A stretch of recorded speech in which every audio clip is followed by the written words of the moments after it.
Well, after a long-standing Minneapolis nonprofit shut down without notice, thousands of Minnesotans living with HIV were left wondering what's next. And now they are learning which organization will help fill that void left by the closing of Rainbow Health. Maury Glover joining us live from Minneapolis with more on the Aliveness Project and what that is. Maury?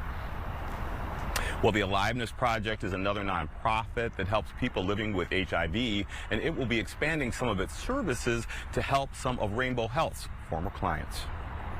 I was kind of shocked and numb because I was just dumbfounded about it. As a woman living with HIV for 34 years, Cindy Durant relied on Rainbow Health for food vouchers and help paying rent and utilities. Now she'll have to find another source of support after the nonprofit suddenly closed. My first thoughts were, who's going to do what?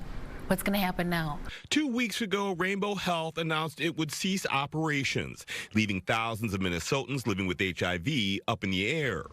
The Minnesota Department of Human Services says Rainbow Health's contract responsibilities have been transferred to the Aliveness Project to help fill the gap in HIV support services. We are building this plane while we're flying it.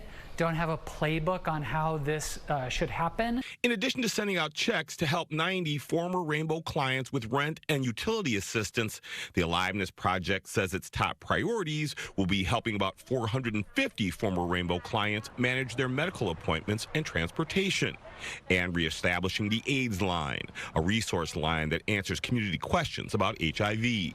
If you are a client of Rainbow, there is help on the way. And I don't want you to be afraid or to fear that these services are gone.